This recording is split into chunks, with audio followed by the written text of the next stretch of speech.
Madame, Monsieur, heureuse de vous retrouver une fois de plus à cette édition du journal Le Vrai sur votre chaîne. Dans l'édition de ce soir, réaménagement des forces armées congolaises. 8 ans après, le général John Numbi revient aux affaires, une situation vivement commentée. Quid de la candidature unique à la présidentielle de 2018 du côté de l'opposition? Des détails dans ce journal. Accident de circulation, un conducteur militaire a posé le bon geste. Les détails dans le vrai journal. Enfin, l'honorable Jean-Claude Wemba est l'invité du vrai journal. Bienvenue à tous.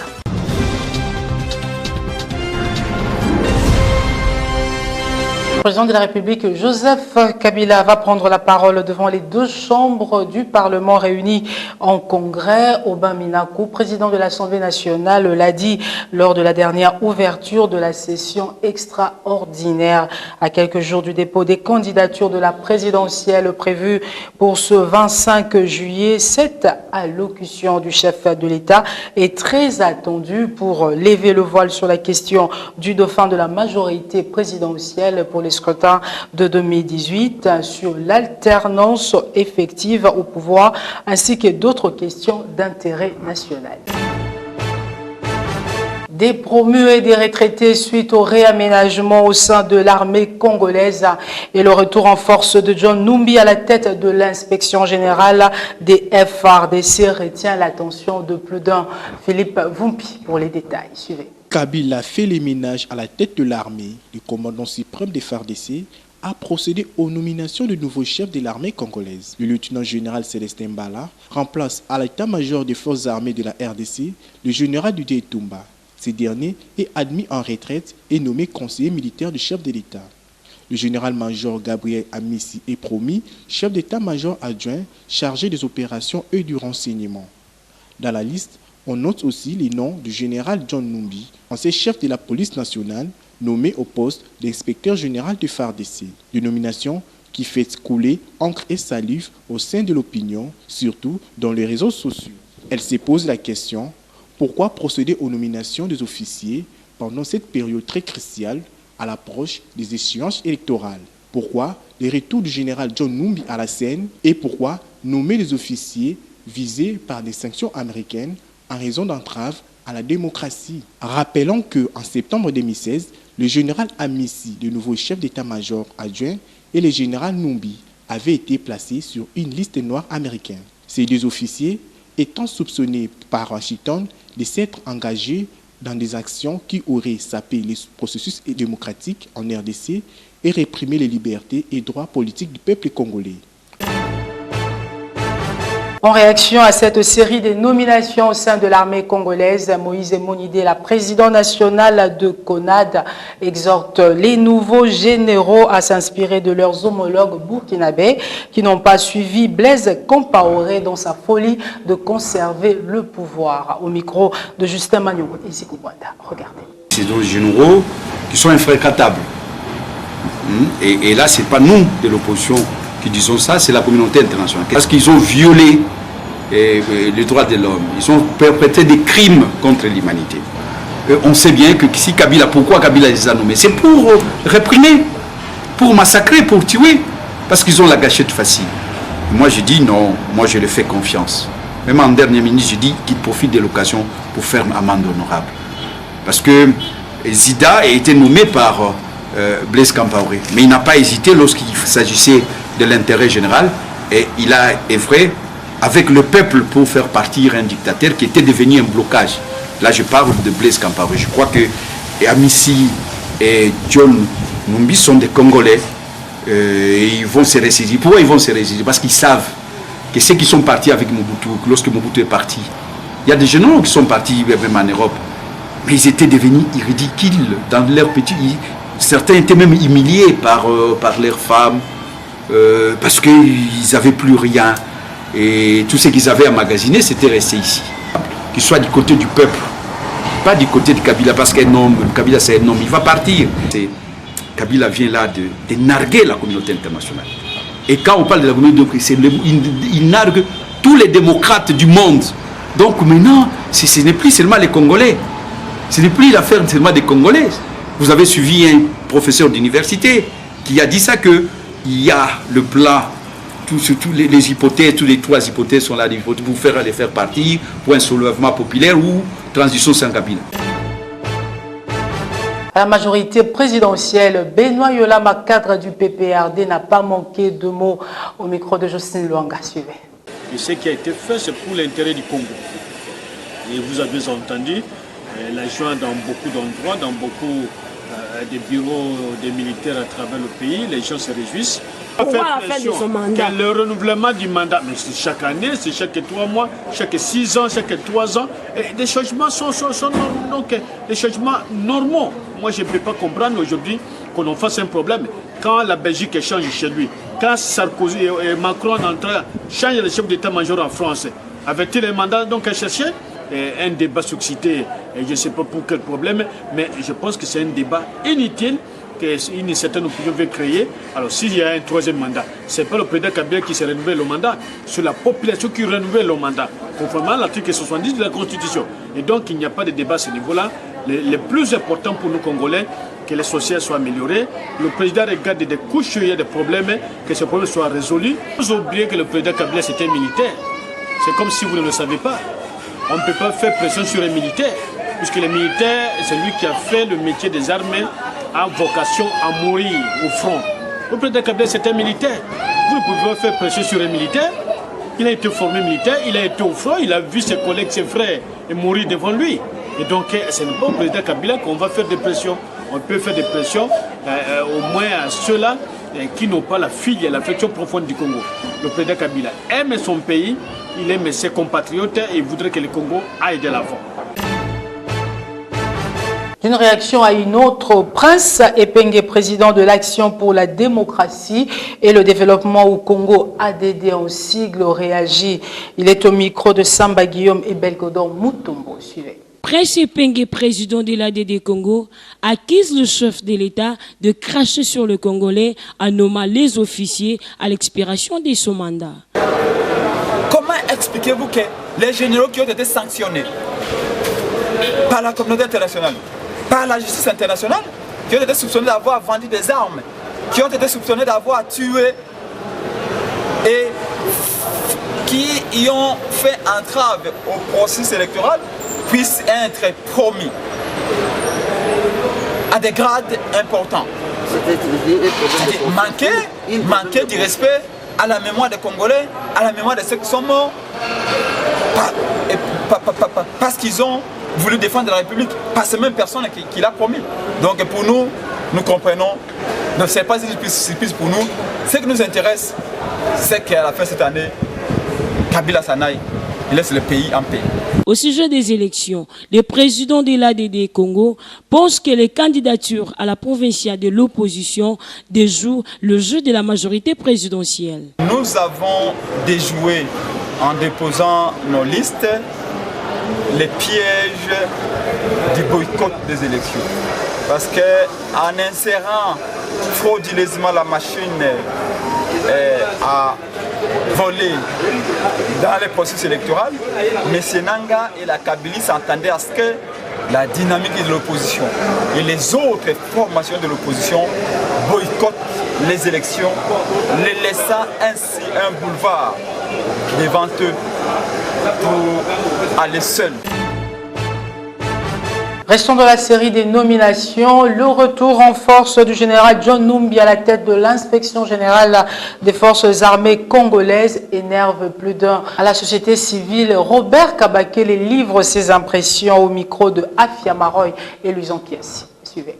Réagissant au réaménagement à la tête des forces armées congolaises, Robert Kabakele reste dubitatif quant à ce. Nous avons tous suivi cette série de nominations, cette série de prestations de serment des hauts magistrats, des hauts gradés dans l'armée. Mais ce qui nous laisse perplexes, ce qui nous laisse dans un flou, c'est le fait que parmi ces nominations, parmi ces commis, il y a certains hauts gradés de l'armée qui sont sous les coups des sanctions internationales par le fait d'être à la base ou par le fait d'être à base d'entorse au processus politique et au processus démocratique dans notre pays, ceux qui sont considérés comme étant à la base des violations graves des droits de l'homme, nous sommes inquiets par rapport à cela. Vous avez le général John Numbi, qui est le suspect numéro 1 dans l'assassinat de Floribert Chebeya. Curieusement, il est commis, il est le numéro 2 des FARDC. Nous sommes inquiets par rapport à cela. À l'avenir de nous éclairer davantage.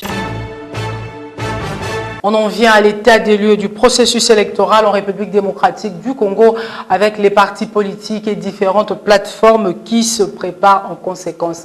Paulin Kamaïndo nous en parle. Suivez. Toutes les étapes prévues par les calendriers publiés par la centrale électorale seront respectées et le processus électoral en RDC demeure irréversible. Parole du chef de l'État, Joseph Kabila, du haut de la tribune des Nations Unies. La République démocratique du Congo est dans la dernière ligne droite avant les 23 décembre pour la tenue des élections générales, présidentielles, législatives nationales et provinciales. Près de 2 semaines durant, le bureau de réception et traitement des candidatures ont ouvert leurs portes pour les candidats aux élections provinciales qui se sont vus accorder une prolongation de 48 heures pour le retardataire. Du côté de la majorité présidentielle, l'on se dit très confiante et prête pour aller compétir. Elle accuse l'opposition qui ne cesse de fustiger et boycotter la machine à voter d'être distraite et impréparée pour les élections. Le comité laïque de coordination et autres mouvements citoyens ne cessent d'attiser la pression et promettent des actions de grande envergure si le chef de l'État se représentait pour un 3e mandat. L'opinion, plus que jamais assoiffée de voir une réelle alternance au sommet de l'État et au sein de la classe politique en général, reste pantoise face à cette situation et attend voir le politicien s'apprêter pour les challenges. Processus électoral en République démocratique du Congo en marche. Carlos Mopili, membre de la société civile, analyse au micro de Afia Maroy et Luison Kiasi. Carlos Mopili, membre de la Force Vive, condamne l'attitude de certaines sociétés civiles qui l'accusent d'être à la solde de l'Occident. La société civile espionne contre son pays. Lorsque le chef de l'État justifie le report de la visite du secrétaire général parce qu'il doit être centré pour prendre des décisions, il a la présomption de considération, de vérité.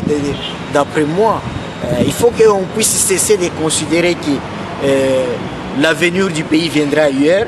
La raison est qu'il y a des morts chaque jour à Béni, alors qu'il y a le drone des Nations Unies, il y a la présence des casques bleus qui sont là en train d'observer le mort pour dire que non, ce n'est pas à nous, il s'agit de l'armée congolaise. Alors si ces décisions seront importantes pour la sécurité de l'Est ou au Kasaï, alors laissons le président prendre ces décisions, parce que s'il s'est fait distrait par la visite du secrétaire général des Nations Unies, qui va venir contempler les casques bleus, qui sont là pas pour combattre les groupes armés, mais pour appuyer les forces armées, je dis bon, respectons les pays. Mopili pense que l'Occident doit énormément à la RDC. Je l'ai toujours dit, l'Occident doit beaucoup à la RDC.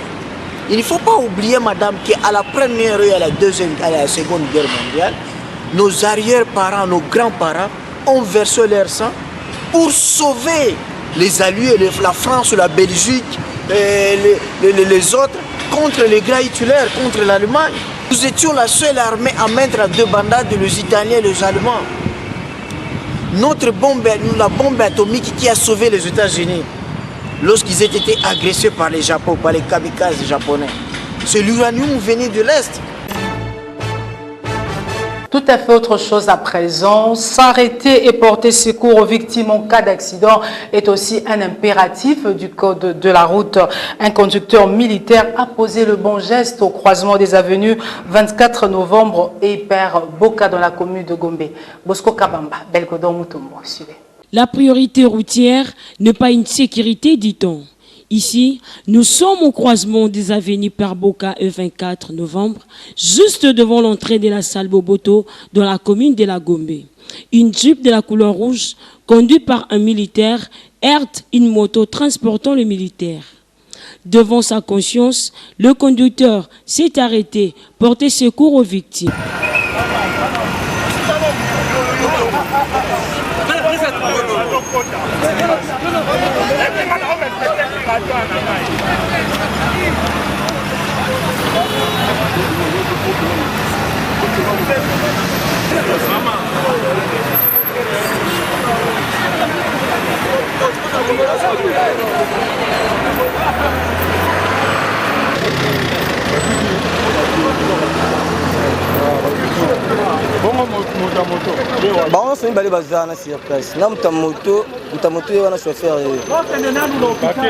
Cet acte doit interpeller beaucoup de nos conducteurs qui très souvent prennent la poudre d'escampette. Voilà un exemple à suivre.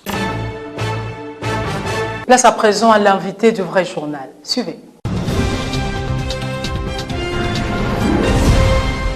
Honorable Jean-Claude Wemba, bonjour. Bonjour. Un réel plaisir de vous avoir encore comme invité du journal, l'une des personnalités importantes de la politique en République démocratique du Congo. Vous êtes président du MPCR, vous faites partie de la plateforme Ensemble, dont vous êtes le coordonnateur du Congo central. L'actualité abonde. On va parler de ce remue-ménage qui a été fait par le président de la République au sein de FRDC, parler de MLC Congrès avec l'investiture de Jean-Pierre Bemba et aussi l'éventuel hypothétique retour de votre candidat président Moïse Katumbi Tchapoué. Mettons le pied dans le plat. D'abord, cette ordonnance. Les ordonnances en cascade le week-end. Joseph Kabila a du remue-ménage au sein des FRDC. On note le départ du chef d'état-major qui est remplacé par Célestin Mbala, mais écorché par le retour inspecteur des FRDC de John Numbi. Votre réaction à chaud? Ma réaction elle est toute simple. Quand on est à 4 mois, à 5 mois du départ du pouvoir, je crois qu'on doit renoncer à toute nomination dans les forces vives de la République. Ça, c'est par élégance. Vous ne pouvez pas commencer à changer les autorités des forces armées de la République démocratique du Congo à 5 mois de votre départ. Par rapport à quoi? Il est toujours président à 5 mois de son départ. Mais il est président. Mais je vous ai dit par élégance, on ne le fait pas. Vous avez suivi l'exemple de Barack Obama. Une année avant la fin de son mandat, il devait nommer un juge président. Il a fait. Il ne pouvait pas lier les pieds et les mains de la justice américaine pendant 5 ans, dès lors que lui, il ne serait pas là. Nommer ces gens-là par rapport à quoi? La plupart ont été là, avec toutes les rébellions que nous avons connues dans ce pays, et qui continuent toujours. Donc nous estimons que s'il y a un agenda caché, le peuple congolais ne l'accepteront pas du tout. Et puis vous faites allusion à certaines personnes que leurs dossiers sont noircis. Faites allusion à qui? Mais à beaucoup. Ils sont plusieurs. Qui par exemple? Mais vous avez cité John Numbi. Il y a aussi tant d'autres que la communauté internationale guette. Est-ce que le peuple congolais doit continuer à subir, à souffrir pour certains individus? C'est là où nous disons que l'alternance est une bonne chose. Parce que les élections sont dans 4 mois. Vous changez déjà l'armée. Ça c'est un signal de quoi? Pour dire au peuple congolais, ceux qui vont bouger vont rencontrer l'armée en face. Non, l'armée, c'est pour défendre l'intégrité du territoire, hein? C'est la police. Nous avons vu, pendant les marches que nous avons pu avoir avec l'Église, la Sainte Église catholique romaine, que les militaires aussi faisaient partie. Selon vous, c'est un mauvais signal? Ne jouons pas avec la vie des Congolaises et des Congolais. Monsieur Kabila aurait été un gentleman, il n'aurait pas fait de permutations ou de mutations au sein de l'armée. Le congrès du MLC qui a investi Jean-Pierre Bemba, candidat de prochaines élections et aussi président du MLC pour 5 ans, peut-on dire aujourd'hui que la candidature commune de l'opposition vole en éclat? Je vous dirai tout simplement que le mois prochain, le MPCR aussi rentrera en congrès. Et il décidera aussi un candidat président de la République. On connaît votre candidat. C'est le MPCR, c'est le peuple du MPCR. Vous en êtes le président. Jean-Claude Vouemba a son candidat qui s'appelle Moïse Katumbi Chapwe. Souvenez-vous de 2006. Souvenez-vous de 2011. Comment le MPCR a failli s'éclater parce qu'il y a d'autres qui voulaient la candidature de Jean-Pierre Bemba, d'autres voulaient de Gizenga, d'autres voulaient de Nzanga Mobutu. Je demandais aux Congolaises et aux Congolaises qui se voient un destin national d'avoir des ambitions.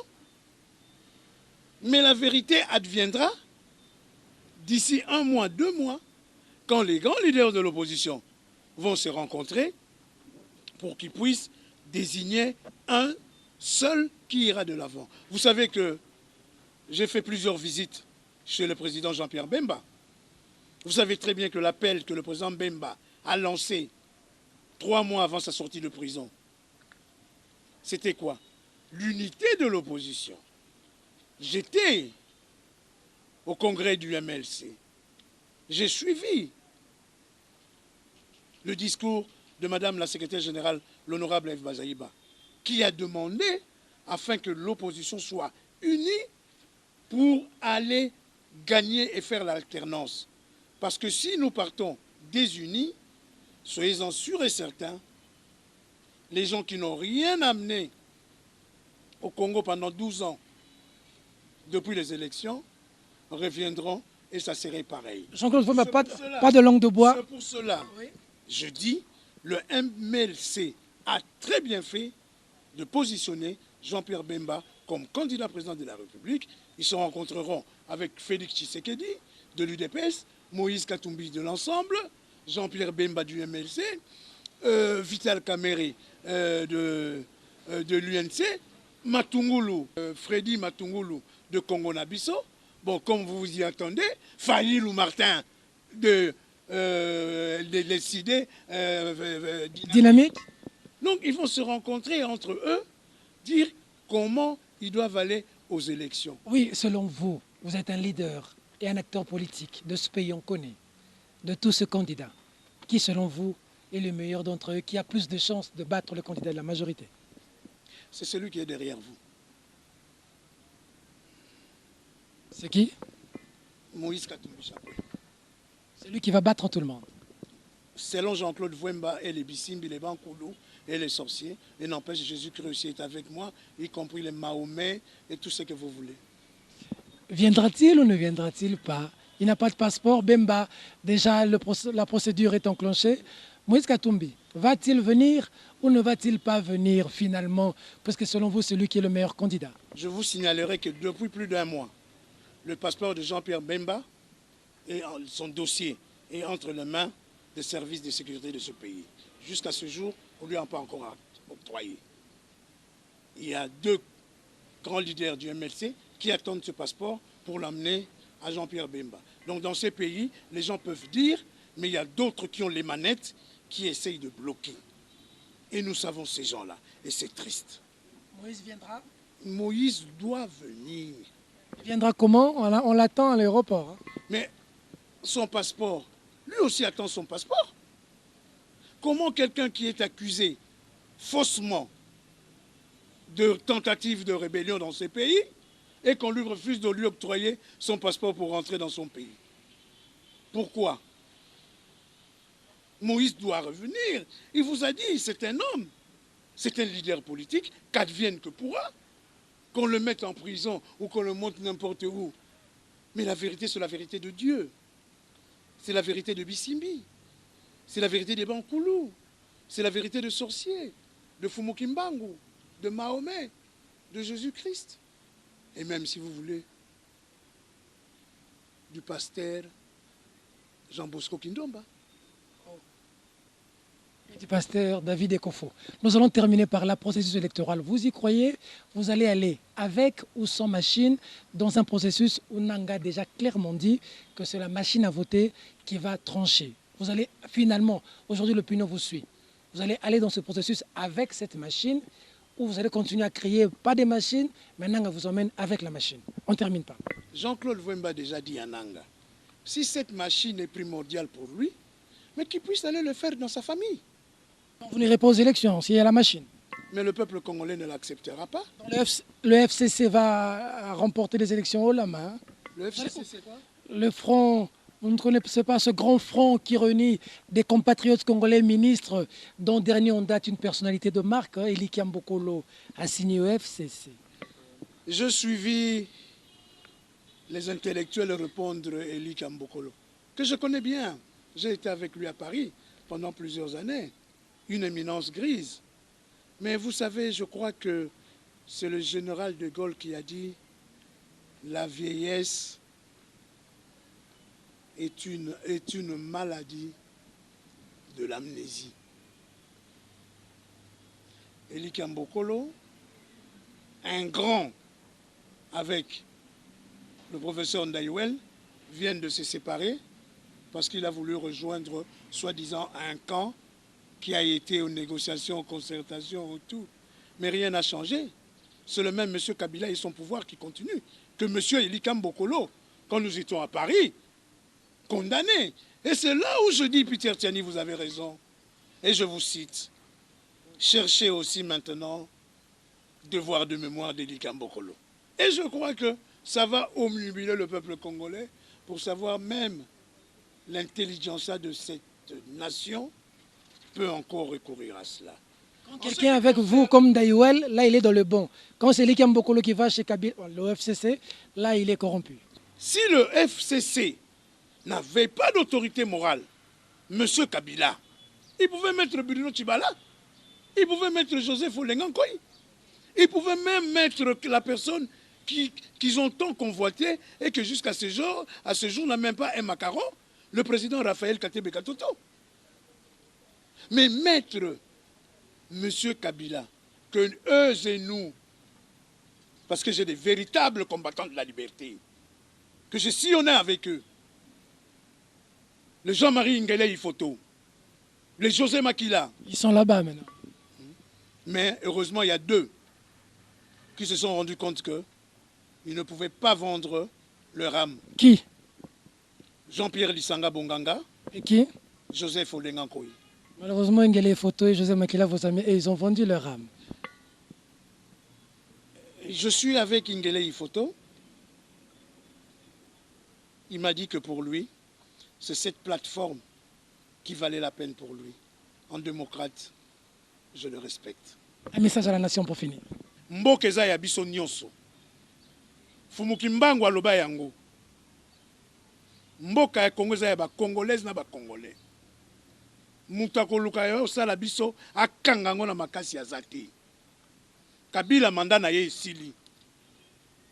Akozala te, akozala te, akozala pe lisusu te. Soka kozonga na bambulo ekoya. Bino peuple. Lelo na zoyo kabino ebele bozoloba.